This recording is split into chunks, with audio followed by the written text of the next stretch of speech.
Kembali dari dunia abadi. Audiobook, novel silat. Episode 22. Ye Taifu bersandar di kursinya dengan ekspresi kosong dan sedih saat dia memejamkan matanya dengan susah payah. Dia dulunya adalah seorang pemenang yang dikagumi oleh banyak orang. Namun hari ini dia telah jatuh berkeping-keping dari atas awan. Dia sudah tamat, permainan telah berakhir. Dia tahu betul bahwa reputasinya di masa depan akan jatuh ke jurang. Bahkan jika dia kembali ke kasino di Makau, perlakuan yang akan dia terima akan jatuh ke titik ekstrim. Di tengah kerumunan, Cui dan Bai Tao saling memandang dengan ekspresi bingung. Mereka cukup yakin bahwa Ye Taifu sama sekali tidak akan berpaling, karena Chen Kai sama sekali tidak memiliki keberanian seperti itu untuk memberi Tang Xiu 500 juta yuan. Namun, bagaimana mungkin Tang Xiu bisa menang dengan mudah? Dia menang 4 kali berturut-turut dengan cara seperti itu. Dan siapakah Ye Taifu? Meskipun mereka tidak suka berjudi, mereka mengenal Ye Taifu yang terkenal itu. Bab 93, Pertarungan Terakhir. Di antara para penonton, Cui melirik Tang Xiu dengan sedikit kekaguman dan berbisik. Long Zhengyu benar. Tang Xiu benar-benar dalam dan tidak terduga. Bai Tao mengangguk berulang kali dan berkata, "Benar. Sekarang aku merasa dia akan menciptakan badai kemanapun dia pergi. Baik di aula pesta abadi maupun di sini, sama saja. Sepertinya kita harus mencari kesempatan untuk mengenalnya." Setelah terdiam beberapa saat, Cui yang sudah dewasa dan memiliki sifat mental yang baik berbisik. "Kupikir jika kita mengambil inisiatif untuk melakukannya, dia akan mengabaikan kita begitu saja. Jika kita ingin mengenalnya, kita perlu mencari tahu apa yang dia inginkan dan sukai terlebih dahulu. Baiklah. Kita akan menyelidikinya dan kemudian melihat apa yang dia butuhkan." "Itu ide bagus." Bai Tao setuju. Ouyang Lulu yang ada di depan mereka menatap mereka dengan ekspresi heran. Ia menatap Tang Xiu yang menang dan tiba-tiba teringat sesuatu. Ia segera berbalik dan bertanya kepada Cuyin dan Bai Tao di belakangnya. Tiba-tiba aku teringat sesuatu.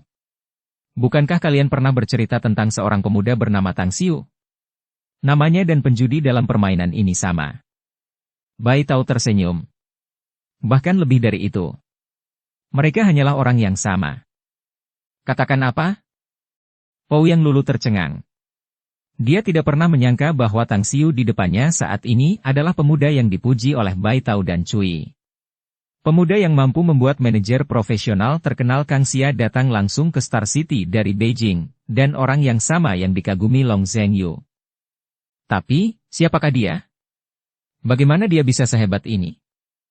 Ouyang Lulu tiba-tiba merasa bahwa bocah SMA tampan di depannya diselimuti aura misterius. Dia seperti diselimuti kabut tebal, dan sangat sulit untuk melihatnya. "Baiklah. Apakah kamu masih ingin bermain?" Tang Xiu mendorong semua chip di depannya ke dealer dan segera tersenyum pada Ye Taifu dan berkata, "Ayo bermain." Suara ganas terdengar. Itu bukan suara Ye Taifu, melainkan suara Chen Kai yang berbicara dengan ekspresi marah. Tang Xiu mengangkat bahu dan berkata, "Tapi kamu tidak punya uang. 1 juta chip hanya cukup untuk deposit. Apakah kamu benar-benar berpikir kamu bisa bermain?" Chen Kai mengeluarkan sepotong batu giok yang diukir dengan pola naga dan burung phoenix yang melingkar dan berteriak dengan ekspresi dingin. "Tidak punya uang bukan berarti kita tidak punya hak untuk melanjutkan perjudian. Batu giok ini milik Jiarui Dao. Jadi rumah judi berikutnya akan menentukan siapa pemenang dan pecundangnya.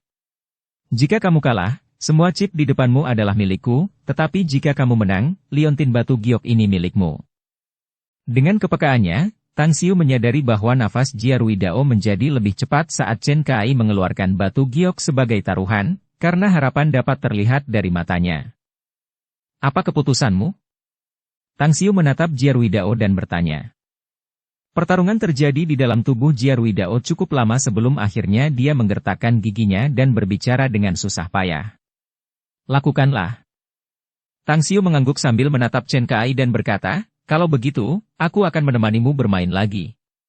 Namun, apapun yang terjadi, siapapun yang menang atau kalah, semuanya akan berakhir di sini, dan tidak akan ada hutang dan dendam di antara kita semua. Kesepakatan?"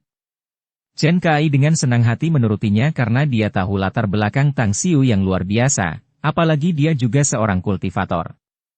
Bahkan jika Tang Xiu tidak mengatakannya, dia tidak akan berani menyinggung perasaannya dengan mudah. Tang Xiu melirik ke arah dealer sambil mengangguk dan bertanya. Permainan seperti apa yang ingin kamu mainkan sekarang? Untuk menenangkan pikirannya dan meningkatkan rasa percaya dirinya lagi, Ye Taifu berbicara dengan nada yang dalam. Kamu adalah pemenang dari permainan sebelumnya, jadi aku akan memberimu hak untuk memilih. Tang Xiu bertanya dengan nada aneh. Apakah kamu benar-benar yakin? Ye Taifu menjawab dengan percaya diri. Ya. Tang Xiu mengalihkan pandangannya ke arah dealer dan berkata dengan ringan, saya akan merepotkanmu untuk menyiapkan kartu remi baru. Dealer mengangguk dan mengeluarkan kartu remi baru. Dia menyerahkannya kepada Tang Xiu dan bertanya. Bagaimana kamu ingin bermain? Tang Xiu menatap Ye Taifu dan berkata. Keterampilan berjudi tidak lain adalah memiliki penglihatan yang tajam, pendengaran, dan tangan yang cepat. Kita adalah orang-orang yang berjalan di jalan dewa penjudi. Mari kita minta dealer untuk melempar set kartu remi ini ke udara dan kemudian kita bergerak pada saat yang sama, masing-masing mengambil satu kartu dan kemudian membandingkan kartu kita. Orang yang mendapat kartu terbesar adalah pemenangnya, dan yang terkecil akan menjadi pecundang. Bagaimana menurutmu? Ye Taifu cukup terkejut. Ia tidak pernah menyangka bahwa Tang Xiu akan memilih cara yang tidak biasa, bahkan memilih permainan seperti ini. Ia dikenal sebagai penjudi dengan tangan dan mata yang cepat, itu tidak perlu dikatakan lagi karena ia memiliki mata yang tajam seperti elang. Saya setuju. Tang Xiu mengangguk dan berkata, kalau begitu, mari kita mulai. Dealer melihat ke arah Tang Xiu dan Ye Taifu, lalu berkata. Kalian berdua, silakan ikut dengan saya ke area terbuka di samping. Saya akan meminta semua orang untuk bergerak sejauh 3 meter dari setiap garis. Masing-masing dari kalian akan berdiri di garis, dan saya akan melempar kartu remi ke atas. Masing-masing dari kalian mengambil satu kartu pada saat yang sama dan orang yang memenangkan permainan ini akan menjadi orang dengan kartu terbesar. Bagus. Sepakat? Tang Xiu dan Ye Taifu mengangguk pada saat yang sama. Chen Kai masih diselimuti amarah di antara para penonton. Setelah mendengar permainan yang akan dimainkan oleh Tang Xiu dan Ye Taifu, dia agak cemas dan gelisah. Dia merasa ada sesuatu yang tidak beres dan tidak dapat menemukan kesalahannya. Dia tidak dapat mengatakan apapun untuk sesaat dan hanya bisa melotot dengan wajah yang tidak sedap dipandang ke arah Jia Ruidao, sementara dia dan ketiga muridnya menunjukkan ekspresi senang. Bukankah ini seperti semacam penebusan? Dari arah lain, Mia Wentang bingung apakah ia harus tertawa atau menangis saat ia menatap Ye Taifu dengan ekspresi penuh simpati. Orang lain mungkin tidak menyadari keberadaan Tang Xiu seperti dirinya. Orang seperti itu yang secara menakjubkan mampu menembus lapisan ke-6 dari formasi 1000 revolusi pasti sangat kuat. Terlepas dari penglihatan atau kecepatan tangan, levelnya benar-benar tinggi. Beberapa menit kemudian, dealer berdiri di tengah antara Tang Xiu dan Ye Taifu. Dia menatap mereka berdua dan berkata, kalian berdua, aku siap melempar kartu remi dan kuharap kalian berdua bisa meraih poin penting dalam permainan ini. Sekarang, aku akan menghitung 3 secara terbalik. Begitu aku menghitung sampai angka terakhir, aku akan menyebarkan kartu remi ke udara. 3, 2, 1, 0. Si pembagi kartu melambaikan tangannya dan berusaha sekuat tenaga untuk menyebarkan semua kartu di tangannya ke atas kepalanya. HM. Sebelum dealer menyebarkan kartu, indera spiritual Tang Xiu telah mengunci kartu Raja dengan kuat. Setelah kartu-kartu tersebar, dia bergerak secepat kilat dan menangkap kartu Raja, meskipun kartu itu belum mencapai puncaknya. Hampir pada saat kartu-kartu itu terlempar ke atas, dia telah menangkapnya dan mendarat dari lompatannya. Adapun sisi lainnya, gerakan Ye Taifu lebih lambat beberapa detik dari gerakan Tang Xiu. Matanya berputar lebih cepat, berusaha menemukan kartu Raja. Ketika dia melihat Tang Xiu bergerak lebih dulu, raut wajahnya tiba-tiba berubah dan membuatnya ragu. Dia tidak melihat kartu Raja, tetapi melihat Jack. Pada saat itu, tubuhnya melompat ke udara dan berhasil menangkap kartu Jack, sambil terus melihat kartu-kartu yang bertebaran di mana-mana. 10 detik kemudian, Kartu-kartu yang tersisa semuanya jatuh ke lantai dengan beberapa kartu terbuka dan beberapa menghadap ke bawah. Sang bandar berjalan kembali di antara mereka berdua. Ia tersenyum dan berkata, "Kalian berdua sudah mengambil kartu yang kalian inginkan. Dan sekarang saya harap kalian berdua akan menunjukkan kartu yang telah kalian ambil." Yen Taifu masih belum menemukan kartu raja itu, dia juga tidak menemukannya di antara kartu-kartu terbuka di lantai. Rasa cemas sedikit menyerbu hatinya saat dia melihat Tang Xiu yang tanpa ekspresi.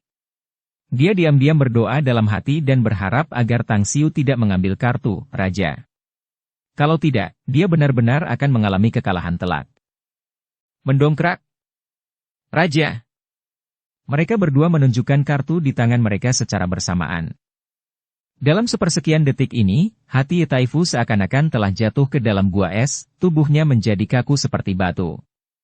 Raut wajahnya tidak lagi menunjukkan ekspresi khawatir dan cemas, tetapi ketidakpercayaan yang kuat dan rasa sakit. Ini adalah pertarungan terakhir. Tali penyelamat terakhir yang bisa ia pegang. Namun kini, barulah ia menyadari bahwa tali harapan terakhir yang ia dambakan, ternyata tidak mampu menolongnya, tetapi malah menghancurkannya berkeping-keping. Bukankah ini sama saja seperti menambahkan bahan bakar ke dalam api? Bukankah ini adalah kemalangan beruntun yang menimpa satu demi satu? Pertandingan terakhir ini adalah perwujudan sempurna dari kata-kata ini. Suara mendesing. Suasana tiba-tiba memanas, wajah dan mata semua orang terasa panas. Dan yang mereka lihat adalah Tang Xiu, bukan Ye Taifu. Penglihatan dan tangan yang cepat. Ini merupakan kemampuan paling mendasar sekaligus paling penting yang harus dimiliki oleh para ahli judi. Namun saat ini, Tang Xiu telah menunjukkan bahwa ia tidak bergantung pada peluang atau keberuntungan. Namun ia mengandalkan kemampuannya untuk memenangkan permainan ini. Fakta tersebut membuat semua orang yang mengira bahwa kemenangan Tang Xiu sebelumnya hanya bergantung pada keberuntungan, berubah total saat ini. Bagi para master untuk bergerak, keberuntungan hanya berperan sedikit, dengan keterampilan berjudi memainkan peran utama. Yang disebut dari 10 permainan, akan berakhir dengan 9 kekalahan, karena yang lain berjudi dan bertaruh pada 8 kecurangan. Dengan ekspresi simpati di matanya, bandar itu segera menatap Ye Taifu dan kemudian berkata, "Tuan Tang telah memilih raja dan Tuan Ye memilih Jack. Jadi saya umumkan bahwa pemenang permainan ini adalah Tuan Tang." Engah. Kegelisahan dan kemarahan yang luar biasa menciptakan serangan mental yang hebat bagi Yen Taifu. Di bawah pukulan psikologis yang begitu besar, seteguk darah menyembur keluar dari mulutnya saat matanya menghitam dan dia jatuh ke belakang dengan tubuh kaku. Sampah sekali. Wajah Chen Kai pucat pasi dan tidak sedap dipandang. Dia seperti anjing liar saat dia menatap Ye Taifu. Dia tidak hanya tidak bersimpati padanya, tetapi malah bergegas menghampiri dan menendangnya dengan ganas beberapa kali. Atas pertaruhan ini, dia telah kehilangan uang yang dimenangkannya dari Jiarui Dao dan bahkan kehilangan modal awalnya yang membuatnya sangat marah. Apa-apaan ini? Chen Kai ini benar-benar tidak tahu malu? Hanya bisa menerima kemenangan dan tidak mampu untuk kalah? Meskipun Ye Taifu kalah telak hari ini, dia telah membantunya memenangkan banyak uang sebelumnya. Tapi sekarang dia memperlakukan orang lain seperti ini karena dia kalah. Dasar bajingan. Keluarga Chen benar-benar keras kepala. Dia memang pantas kalah. Hanya memanfaatkan orang yang hanya berguna baginya dan membuang mereka saat mereka tidak berguna lagi. Dasar bajingan yang tidak tahu malu. Ini benar-benar membuat darahku mendidih. Itu saja. Aku telah memutuskan untuk mengakhiri semua hubungan bisnis dengan keluarga Chen. Sikap dan moral seperti itu kemungkinan besar tidak berbeda dengan bagaimana keluarga Chen akan memperlakukan orang lain. Sungguh disayangkan bagi Ye Taifu. Seorang penjudi ulung di usia ini bahkan bisa mengalami nasib menyedihkan seperti ini. Bah! Aku benar-benar ingin mengajar Chen Kai. Meskipun begitu, dia tetap salah satu orang terhormat dan terkenal di Pulau Jingmen, tetapi tidak memiliki sedikit pun sikap elegan sama sekali sungguh tidak terduga. Aku benar-benar tertipu olehnya. Bajingan Chen Kai ini telah menodai wajah Pulau Jingmen kita dengan kotoran. Jika kau kalah, kalah saja, terimalah kemenangan dan kekalahan dengan tenang. Apakah perlu melakukan tindakan tercela seperti itu? Dia benar-benar keterlaluan. Dia sama sekali tidak punya rasa malu. Bab 94, diusir keluar. Cui dan Baitao menatap Chen Kai dengan ekspresi jijik saat ini. Mereka diam-diam menyesali perjalanan ke perairan keruh dan berlumpur di Pulau Jingmen ini, lalu pergi diam-diam setelah rumah judi berakhir. Adapun pemilik klub Paradise, Ouyang Lulu, dia tidak tinggal lebih lama lagi dan menatap Chen Kai dengan pandangan menghina sebelum berkeliaran sejenak dan akhirnya memusatkan pandangannya pada Tang Xiu. Dia menatapnya dalam-dalam sebelum dia mengejar Cui dan Baitao. Dia ingin mendengar lebih banyak tentang Tang Xiu dari mereka, mengapa dia tidak bisa melihat apa yang terjadi pada Tang Xiu. Air mata kristal menetes dari mata Jiaruidao yang baru saja menerima kenang-kenangan istrinya, Liontin Giok berukir naga dan Phoenix melingkar. Sebelumnya, ia mengira hidupnya sudah berakhir. Ia tidak hanya kehilangan hartanya, tetapi juga memiliki hutang besar di luar, ia bahkan kehilangan kenang-kenangan terakhir dari istrinya. Namun, kemenangan Tang Xiu memberinya perasaan kembali ke surga dari neraka. Kakak Tang. Terima kasih, terima kasih. Suara Jiaruidao agak tersamar oleh isak tangis, tetapi rasa syukur yang kental dan mendalam memenuhi setiap kata-katanya. Tang Xiu tidak terbiasa dan tidak tahan jika orang lain berterima kasih padanya. Dia juga tidak terbiasa berkomunikasi dengan orang lain dengan cara seperti ini. Dia menggelengkan kepalanya dengan acuh tak acuh dan berkata, "Ayo, kita kembali ke hotel saja. Selain itu, jika memungkinkan, sebaiknya kamu memesan tiket pesawat dan menjadwalkannya terlebih dahulu agar aku bisa kembali ke Star City malam ini atau penerbangan besok." Jiaruidao segera berkata, "Saudara Tang, Long Air berkata bahwa dia telah membantumu mendapatkan liburan selama 1 minggu. Baru 2 hari berlalu, jadi kamu tidak perlu terburu-buru kembali secepat itu. Selain itu, kita perlu menukarkan uang kemenangan dan mentransfernya ke rekening bankmu. Hal lainnya adalah, aku harus mengucapkan terima kasih dan mengajakmu berkeliling Pulau Jingmen dan menghabiskan waktumu dengan baik di sini. Kamu mungkin tidak tahu bahwa Pulau Jingmen memiliki banyak tempat bagus untuk dikunjungi. Dan aku jamin kamu akan menyukainya." Ini, Tang Xiu ragu-ragu. Dia sama sekali tidak tertarik dengan tempat-tempat menyenangkan yang mungkin ada di Pulau Jingmen. Ketertarikannya yang terbesar adalah sejumlah besar uang. Dari perjanjian sebelumnya antara dia dan Jiaruidao, dia akan mendapatkan setengah dari uang judi sebesar 500 juta itu. Melihat keraguan Tang Xiu, Gong Dalong segera berkata, "Tuan Tang, kata-kata tuanku benar. Kita perlu menukarkan chip itu menjadi uang dan kemudian mentransfernya ke rekening bank kita, itu akan memakan waktu. Aku juga tahu sebuah rumah bangsawan pribadi yang tidak hanya memiliki pemandangan yang indah tetapi juga memiliki daging karnivora liar yang berharga. Kudengar bahwa beberapa hari yang lalu, rumah bangsawan itu telah menyewa lebih dari 10 ahli bela diri untuk memburu naga banjir roh laut di pulau terdekat. Rumah bangsawan pribadi ini telah berdiri selama beberapa tahun dan ini adalah kedua kalinya mereka mendapatkan naga banjir laut.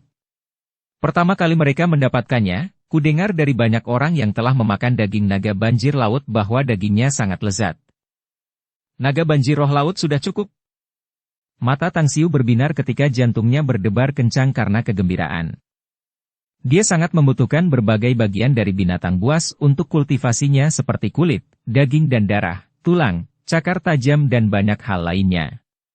Dia membutuhkan semua bahan dasar ini untuk memurnikan cairan pemurni tubuh, terutama jika dia bisa menemukan binatang buas tingkat tinggi, dia akan dapat memurnikan obat tingkat tinggi yang paling cocok untuk meramu cairan lonceng emas untuk membantu kultivasinya di tahap penguatan kulit.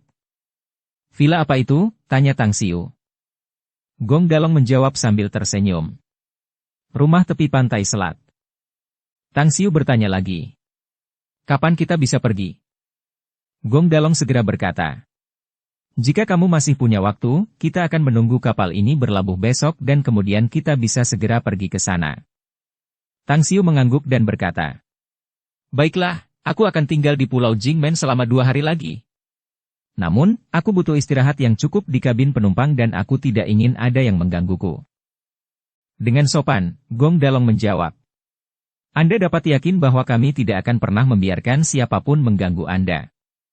Namun, Anda harus memberitahu kami nomor rekening bank Anda, sehingga kami dapat mentransfer uang kepada Anda setelah kami menukar chip."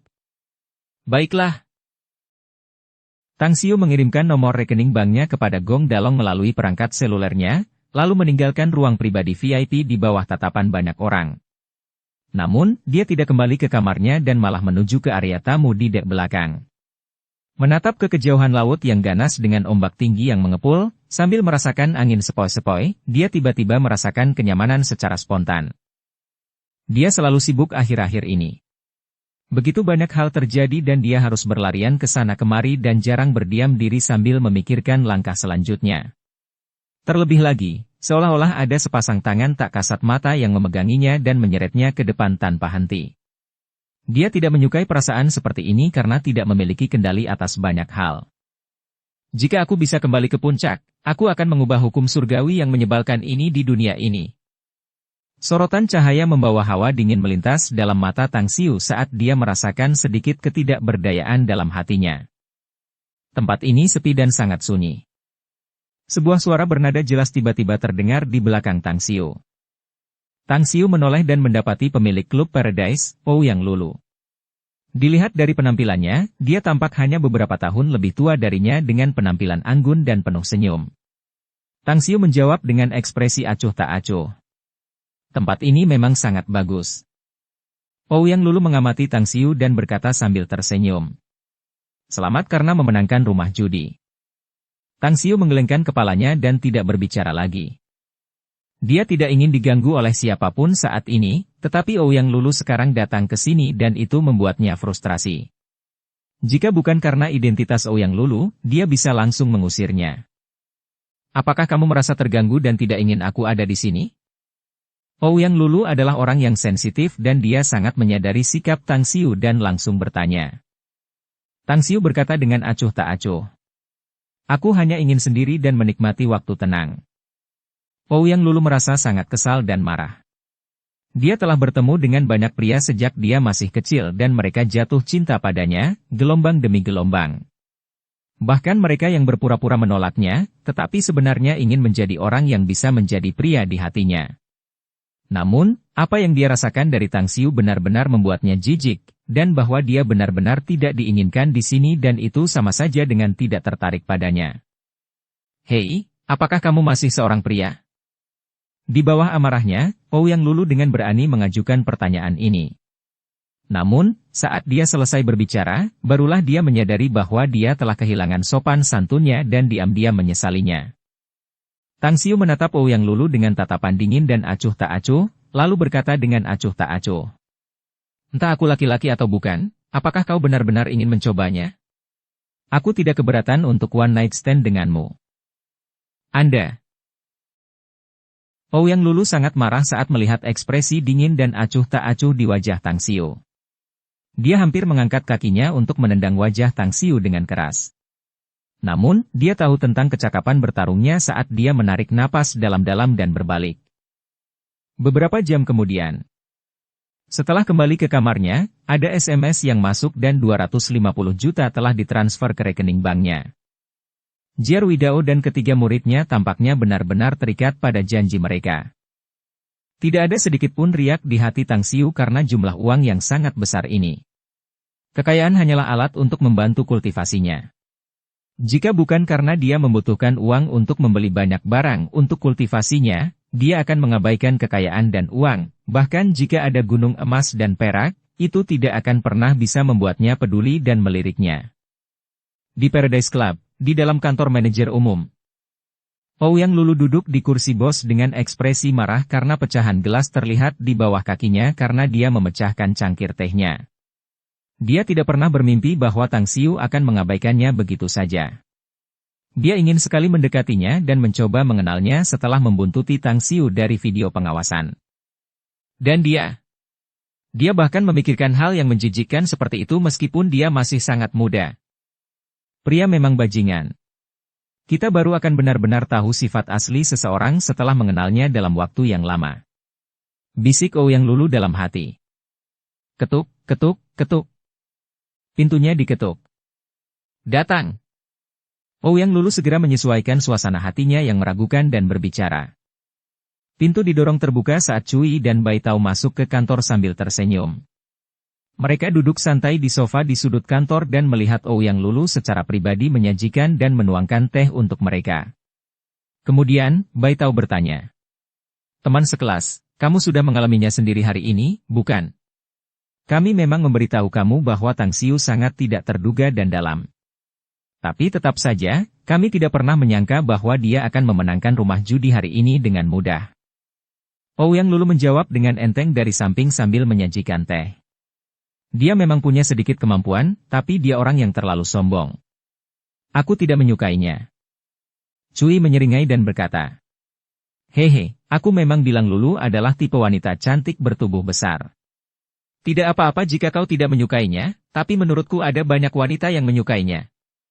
Tidakkah kau lihat hari ini, banyak wanita muda dan cantik yang menatap Tang Xiu dengan mata panas dan penuh perasaan? Ouyang Lulu mendengus dingin dan berkata. Bah, apakah wanita-wanita itu bisa dibandingkan denganku?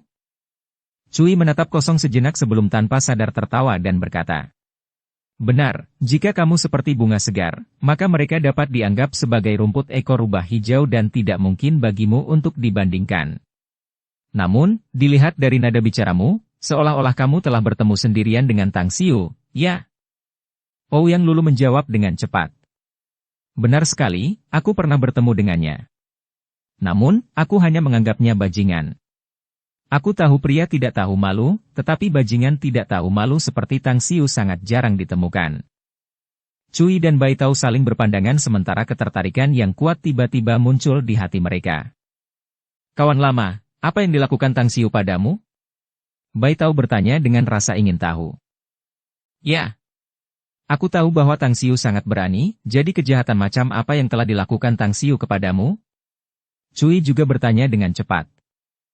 Ouyang Lulu memutar matanya saat dia melihat mereka berdua sebelum dia menjawab dengan ketus. Dia berani.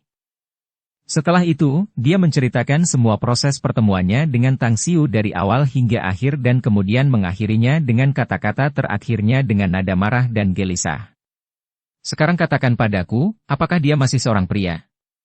Penampilan wanita tua ini seperti bunga yang sangat indah. Kecantikan yang luar biasa, bahkan banyak pria menginginkanku.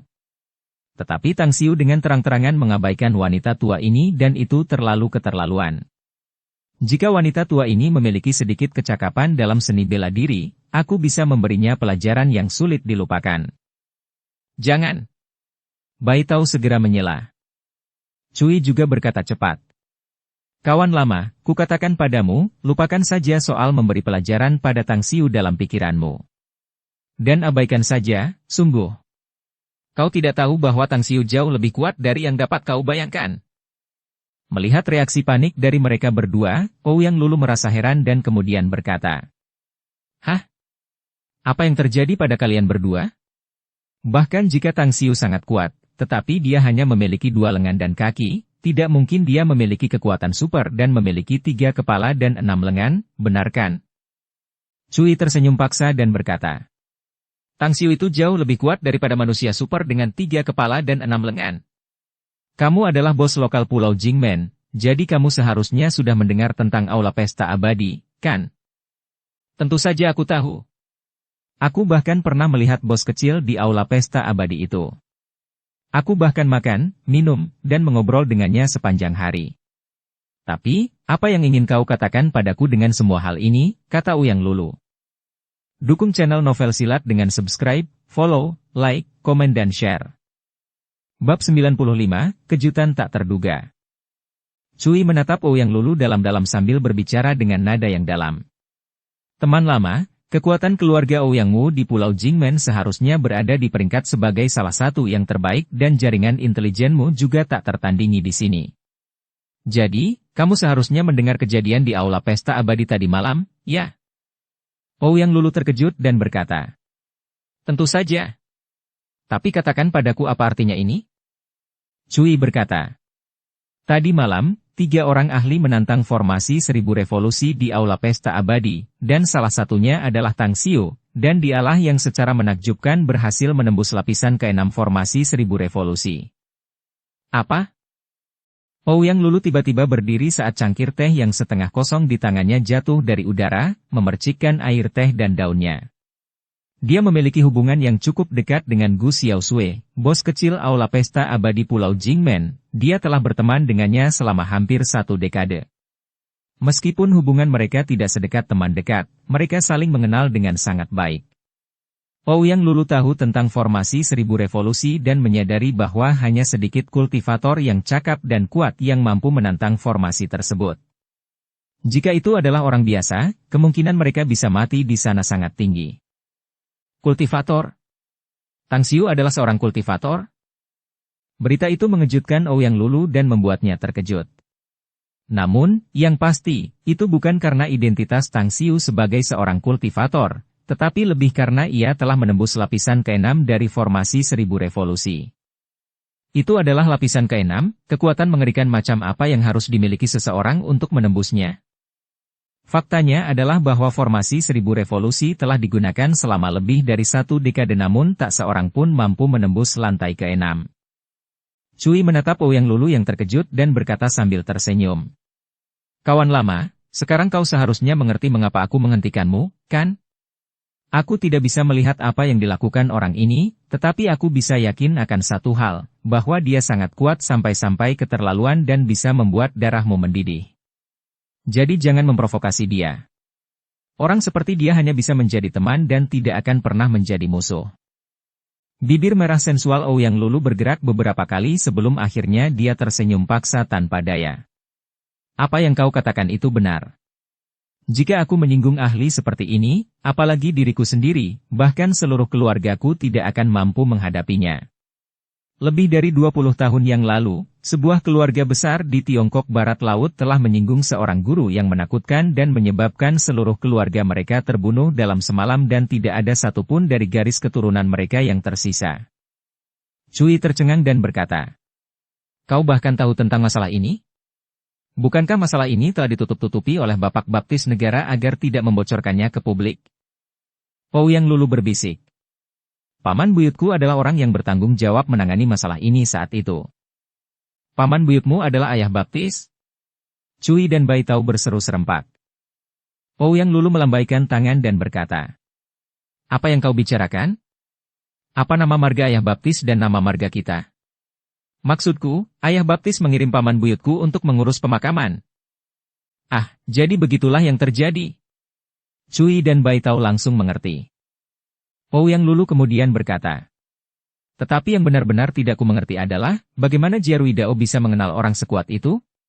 Dan Tang Xiu sekuat ini meskipun usianya masih muda, jika itu adalah tetua dan master sekolah atau sektenya, seberapa mengerikankah kekuatan dasar kultivasi mereka? Tetua dan master sekte. Basis budidaya? Cui dan Bai Tao menatap Ouyang Lulu dengan ekspresi bingung. Ouyang Lulu memutar matanya saat melihat mereka dan membentak. Apakah kamu tidak menyadari bahwa Tang Xiu adalah seorang kultivator? Jangan bilang padaku bahwa dengan jaringan intelijen keluargamu, kamu tidak tahu keberadaan orang-orang seperti itu di dunia. Cui dan Bai Tao ketakutan. Para pembudidaya. Mereka telah mendengar tentang orang-orang ini tetapi belum pernah melihat mereka. Bertemu dengan orang-orang seperti itu dari legenda dapat dikatakan sebagai berkah dan keberuntungan bagi mereka, adalah hal yang wajar untuk tidak bertemu dengan mereka. Namun saat itu, Ouyang Lulu mengatakan bahwa Tang Xiu adalah seorang kultivator, hal itu menyebabkan hati mereka diterjang oleh gelombang besar. Namun, semakin mereka memikirkannya, semakin mereka tahu bahwa Ouyang Lulu benar. Tang Xiu sekuat ini dan jika dia bukan seorang kultivator, apakah orang biasa bisa mencapai hal-hal yang hampir mustahil untuk dicapai? Sial, ini tidak akan berhasil. Kita harus segera menyelidiki Tang Xiu dan mencari tahu apa yang dia butuhkan. Jika kita tidak dapat memanfaatkannya saat dia masih muda dan memiliki hubungan yang baik dengannya, begitu dia benar-benar dewasa, akan sangat sulit bagi kita untuk melakukannya. Cui berbicara dengan nada tegas. Bai Tao juga mengangguk dan berkata, aku akan segera menyampaikan berita itu kepada keluargaku. Bahkan jika aku harus menggunakan seluruh kontak keluarga, kita harus mencari tahu apa yang diinginkan Tang Xiu. Bahkan jika kita menggunakan semua cara yang kita miliki dan tidak bisa menjadi teman sejati dengannya, kita tetap harus melakukan segala yang mungkin dan membuatnya berutang budi besar kepada kita. Benar. Cui mengangguk dengan berat. Ouyang Lulu melihat ekspresi serius mereka dan pikirannya juga berputar lebih cepat. Dia telah menebak identitas asli Tang Xiu, jadi bagaimana mungkin ide itu tidak terlintas di benaknya. Setelah terombang-ambing selama semalam, kapal pesiar mewah itu akhirnya berlabuh di pelabuhan Pulau Jingmen pada siang hari kedua. Bersama para tamu yang pergi, Tang Xiu, Jia Ruidao, dan murid-muridnya dengan santai meninggalkan kapal pesiar itu. Makan siang hampir tiba, tetapi kelima orang itu tidak tinggal lama karena mereka naik mobil dan pergi ke Manor Selat Tepi Laut. Itu karena Gong Dalong menelepon ketika mereka masih di laut untuk memesan kotak pribadi terlebih dahulu, jadi mereka memutuskan untuk makan siang di Manor Selat Tepi Laut. Pantai Barat Pulau Jingmen. Itu adalah area villa yang megah dan besar, dan Manor Selat Tepi Laut terletak di tempat ini. 2 mobil tiba di pintu masuk dan hanya diizinkan lewat setelah melalui pemeriksaan.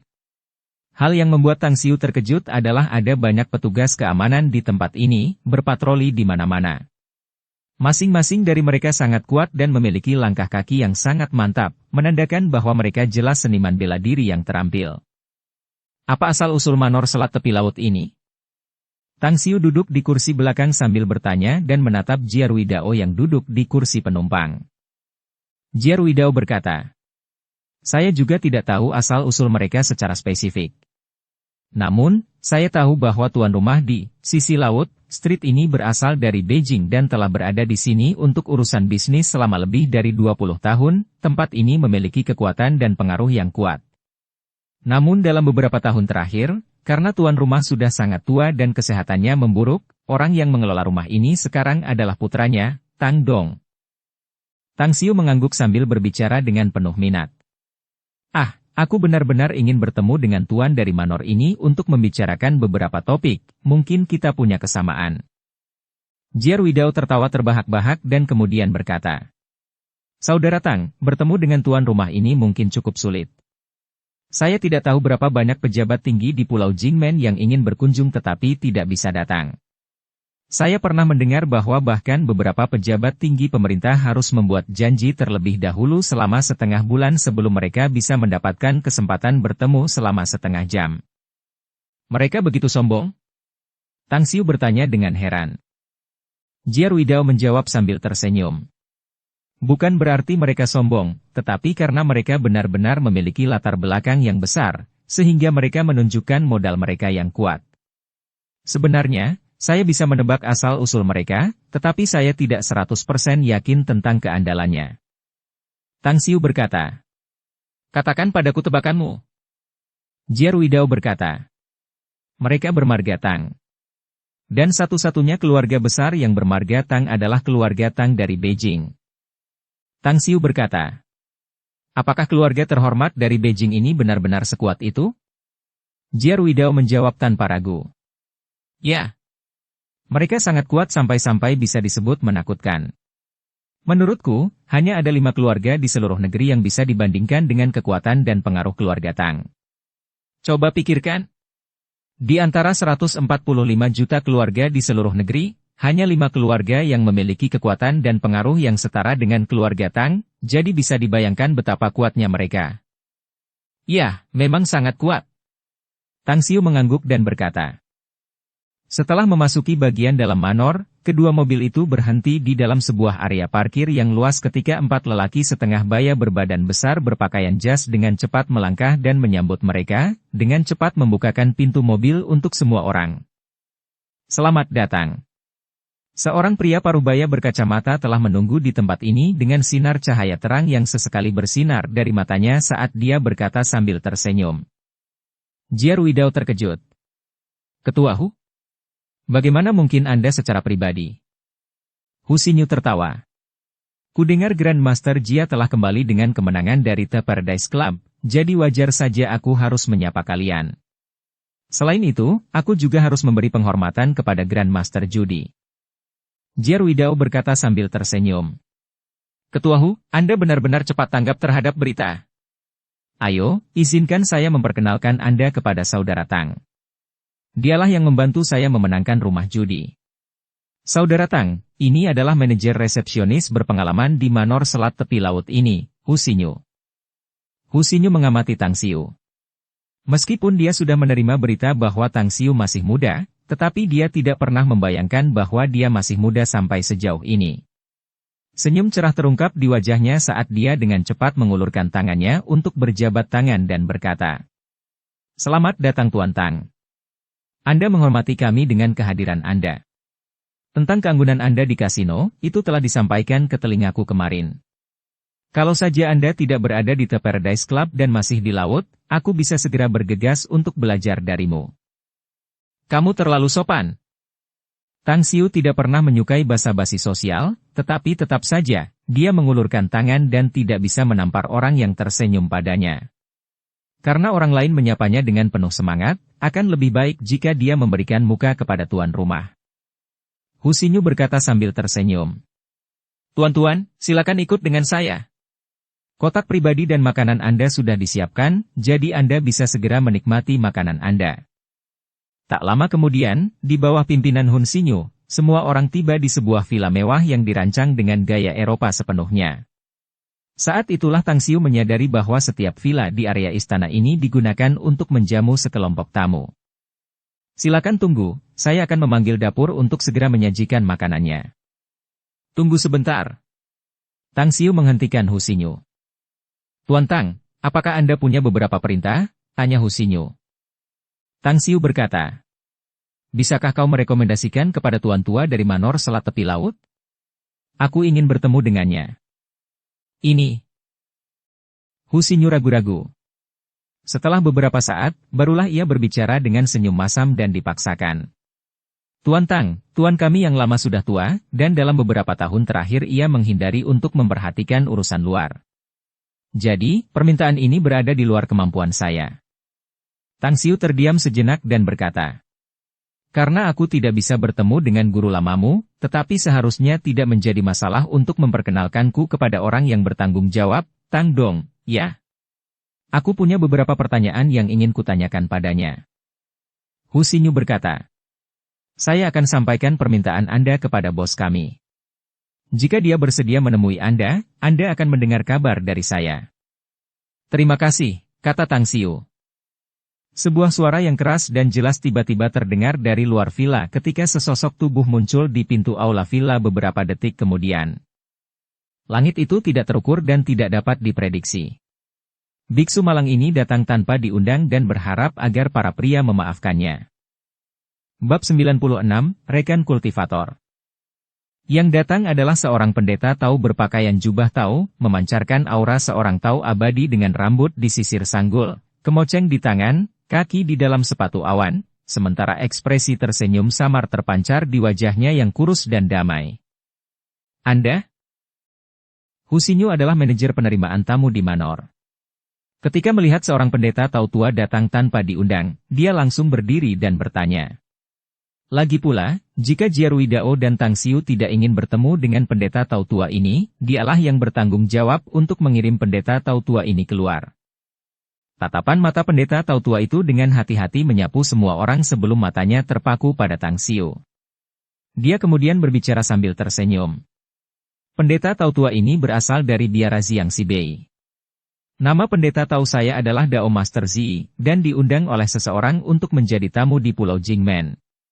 Saya tidak sengaja mendengar tentang apa yang terjadi di aula pesta abadi kemarin, jadi saya datang ke sini untuk mengunjungi Dermawan Tang." Jiarui Dao bertanya dengan nada yang dalam. "Bagaimana kamu tahu kalau saudara Tang adalah orang itu?" Dao Master Zi berkata sambil tersenyum. "Tentunya kau adalah Dermawan Jia, bukan?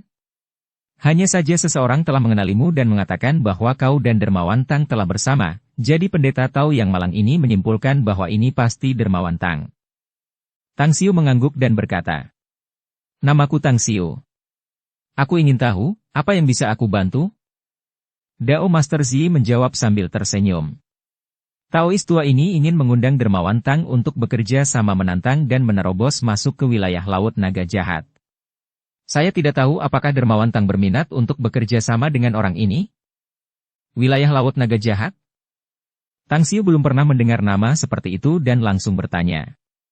"Di mana daerah Laut Naga Jahat ini? Untuk tujuan apa kita akan masuk ke tempat itu?" Dao Master Zi bertanya dengan ekspresi terkejut. Dermawan Tang tidak tahu tentang wilayah Laut Naga Jahat? Aku tidak tahu tentang itu. Tang Xiu menggelengkan kepalanya. Dao Master Zi kemudian berkata, wilayah Laut Naga Jahat terletak ribuan mil jauhnya dari Pulau Jingmen. Itu adalah selat kecil yang sempit di Laut Cina Selatan. Itu karena kemampuan terbaik biara Xiang kita adalah dalam pemurnian alat, jadi Taois miskin ini bersiap untuk mengumpulkan beberapa bahan binatang buas dan biji khusus. Jadi yang ini telah bersiap untuk memburu dan membunuh beberapa binatang buas. Namun, Taois miskin ini tahu tentang kekuatan yang lemah yang dimilikinya, akan sangat sulit untuk keluar dari tempat itu tanpa cedera jika yang ini pergi sendirian. Karena yang ini telah mendengar tentang pencapaian yang sangat tinggi dari Dermawan Tang, yang ini ingin mengundang Anda untuk pergi bersama. Wilayah Laut Naga Jahat? Membunuh binatang buas dan mencari biji khusus? Pikiran Tang Xiu seakan terguncang oleh getaran dan segera bertanya. Kapan kita akan berangkat? Hanya kita berdua? Dao Master Zi berkata sambil tersenyum. Sepertinya Dermawan Tang telah setuju. Ya, hanya kita berdua. Pendeta Tao yang malang ini ingin mengundang beberapa orang, tetapi orang ini hanya memiliki sedikit kontak pribadi. Selain itu, orang ini tidak memiliki sarana untuk mengundang kultivator Dao lainnya di Pulau Jingmen. Tang Xiu terdiam sejenak, dua wajah langsung muncul di benaknya. Mereka adalah Xiao Mingzhen dan Miao Wentang. Dia sedang mempertimbangkan apakah dia harus mengajak mereka berdua pergi bersama atau tidak. Orang lain mungkin tidak tahu tentang masalah ini, tetapi dia sangat jelas tentang hal itu. Kultivasinya saat ini hanya pada lapisan pertama tubuh tirani bintang, puncak lapisan penempaan vitalitas. Jika dia bertarung dengan para ahli seperti Xiao Mingzhen dan Miao Wentang dari jarak dekat, dia mungkin langsung terbunuh oleh mereka.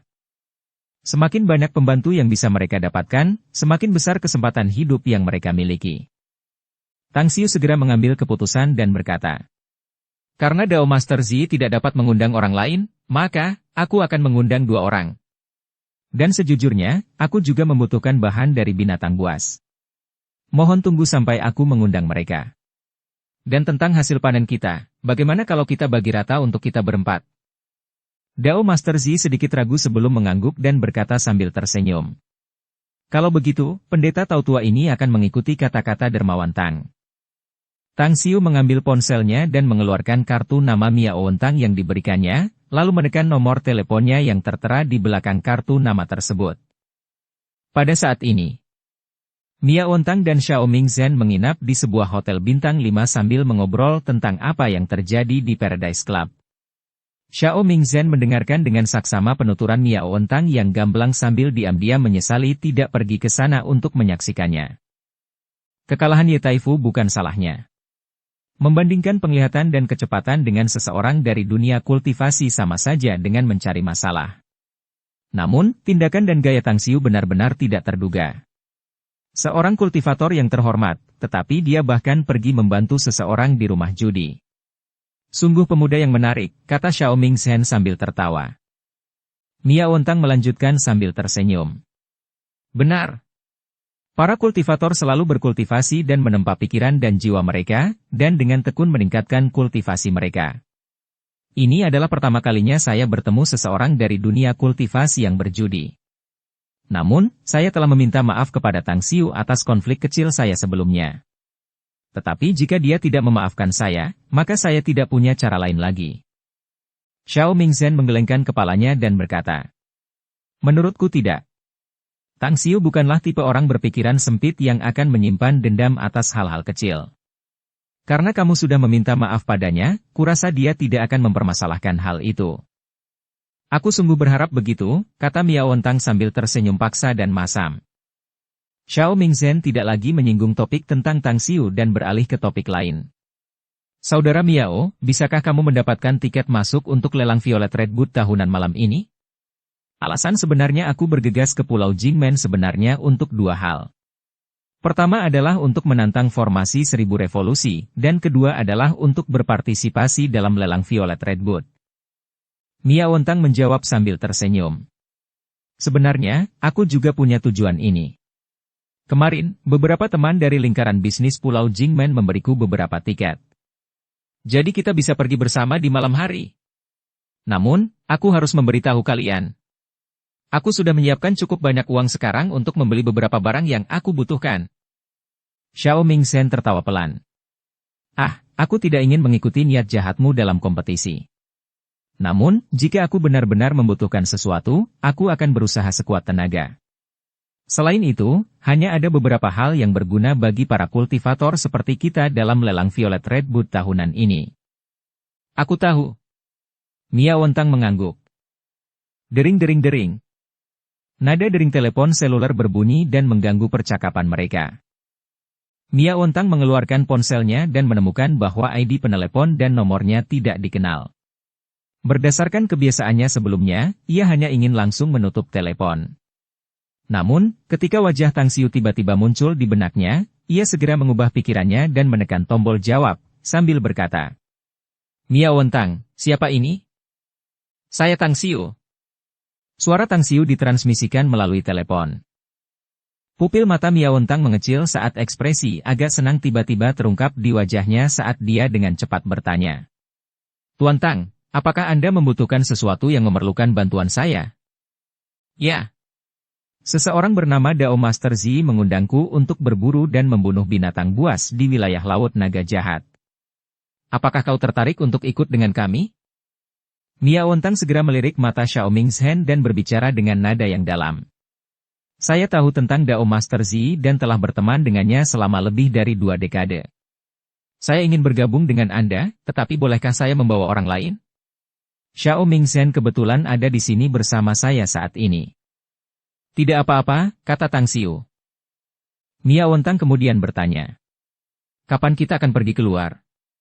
Dan di mana kita bisa bertemu? Tang Xiu berkata. Jika kau bisa, datanglah ke Manor Selat Tepi Laut sekarang. Saat kau tiba di sini, temui manajer Hu Xinyu dan dia akan membawamu ke sini. Baiklah, kami akan segera menyusulmu. Panggilan berakhir. Mia Wontang menceritakan kembali perkataan Tang Xiu sambil menyeringai dan tersenyum. Saudara Xiao, Tang Xiu tampaknya adalah orang yang berpikiran luas. Dia mengundang kita untuk pergi ke daerah Laut Naga Jahat untuk berburu binatang buas. Saya pikir ini adalah kesempatan yang baik untuk menciptakan hubungan yang baik dengannya. Xiao Mingzhen berdiri dan menjawab sambil tersenyum. Ini memang kesempatan yang sangat baik. Namun, wilayah Laut Naga Jahat adalah tempat yang sangat berbahaya, jadi kita harus sangat berhati-hati dalam perjalanan ini. Oke. Di dalam Manor Selat Tepi Laut, Tang Xiu meletakkan kembali ponselnya dan menatap Dao Master Zi sambil berkata. Silakan tinggal di sini bersama dan makan bersama. Saya yakin bahwa 2 orang yang saya undang akan datang setelah makan siang. Saya tidak punya banyak waktu, tetapi karena kita sudah mencapai kesepakatan, kita akan segera pergi setelah mereka tiba. Dao Master Zi berkata sambil tersenyum. Ah, aku tidak menyangka dermawan Tang begitu cepat dan tegas. Pendeta Tao yang malang ini benar-benar mengagumimu. Aku akan mengikuti rencanamu. Jia Ruidao menatap Dao Master Zi dan Tang Xiu. Baru sekarang dia menyadari bahwa dia baru saja melihat sekelompok orang istimewa yang tidak bisa dia masuki. Namun, dia adalah seseorang dengan kepribadian yang licin dan licin, jadi dia segera dengan hangat mengundang Dao Master Zi untuk duduk. Makan siangnya sangat mewah. Yang paling mewah yang pernah dimakan Tang Xiu sampai sekarang, dia bahkan merasa agak terlalu mewah, memberinya perasaan frustrasi pada saat yang sama. Seperti 2 hidangan utama, bahan-bahannya adalah daging binatang buas yang bermutu baik. Jika daging binatang buas ini diberikan kepadanya, dia bisa menggunakan daging-daging ini sebagai bahan utama untuk memurnikan cairan lonceng emas. Sayangnya, saripati spiritual di dalam daging tersebut telah dikonsumsi secara bersih, sehingga tidak memiliki manfaat apapun bagi tubuh. Dengan desahan Tang Xiu, makan siang mereka selesai. Jia Ruidao sebelumnya berniat menemani Tang Xiu untuk beberapa waktu, tetapi karena dia tahu bahwa Tang Xiu memiliki sesuatu untuk dilakukan nanti, dia memberi isyarat kepada 3 muridnya untuk berdiri dan pergi. Tang Xiu tidak menahan mereka, dia bahkan tidak mengatakan sepatah kata pun kepada mereka dan hanya diam-diam memperhatikan kepergian Jia Ruidao. Dermawan Tang, pendeta Tao yang malang ini mendengar bahwa Anda telah menembus formasi 1000 revolusi di Aula Pesta Abadi. Sungguh menakjubkan. Sejujurnya, Pendeta Tao yang malang ini juga pernah menantang formasi itu, tetapi sayangnya, kultivasi pendeta Tao yang malang ini terbatas dan hanya mampu menembus lapisan ketiga. Setelah itu, saya tidak punya pilihan selain segera mundur. Dao Master Zi berbicara sambil memegang kain lapnya saat dia berbicara kepada Tang Xiu yang duduk di sisi yang berlawanan. Tang Xiu menggelengkan kepalanya dan berkata, "Kultivasiku sangat rendah dan kekuatanku sangat lemah. Namun, aku memiliki pengetahuan yang mendalam dalam memecahkan susunan formasi, jadi wajar saja jika aku lebih kuat dibandingkan dengan kultivator lain dalam memecahkan susunan. Bagaimanapun, aku khawatir aku tidak dapat memberikan banyak bantuan dalam memburu binatang buas tingkat tinggi di wilayah Laut Naga Jahat." Dao Master Zi ragu-ragu dan terdiam beberapa saat sebelum berbicara dengan nada serius. "Dermawan Tang, kamu tidak perlu meremehkan dirimu sendiri. Menurut pendapatku, seorang master formasi jauh lebih kuat dibandingkan dengan para kultivator yang kuat. Untuk perjalanan berburu kita, Dermawan Tang hanya perlu menggunakan formasi pembunuh untuk berburu, sementara kita akan mengarahkan binatang buas ke formasi. Jadi perjalanan berburu kita akan jauh lebih mudah." Tang Xiu segera memahami maksud Dao Master Zi, lalu mengangguk dan berkata, "Tidak akan jadi masalah besar dalam menyebarkan susunan formasi, namun, aku tetap membutuhkan beberapa material." Master Dao Zi bertanya, "Material apa?" Tang Xiu berkata, "Batu giok. Semakin bagus kualitasnya, semakin bagus susunan formasi yang bisa aku gunakan. Selain itu, aku juga perlu menggambar beberapa jimat kertas untuk menggunakannya sesuai dengan susunannya." Dao Master Zi menjawab sambil tersenyum. "Ini hanya masalah kecil. Pendeta Tao yang malang ini punya teman yang punya bisnis batu giok di Pulau Jingmen. Aku akan menghubunginya sekarang juga dan mengirimkan batu giok itu kepadamu secepatnya. Mengenai jimat kertas, aku hanya bisa merepotkan Dermawan Tang untuk itu." "Tidak apa-apa." Kemudian, Tang Xiu melanjutkan, "Untuk menggambar jimat kertas, aku harus membeli beberapa barang. Baiklah, kamu tunggu di sini untuk 2 orang yang aku undang, sementara aku pergi keluar untuk membeli barang-barang itu. Tunggu aku selesai menggambar jimat kertas sebelum kita berangkat." "Baiklah." Bersambung ke episode 23. Dukung kami dengan subscribe, follow, like, komen dan share. Terima kasih.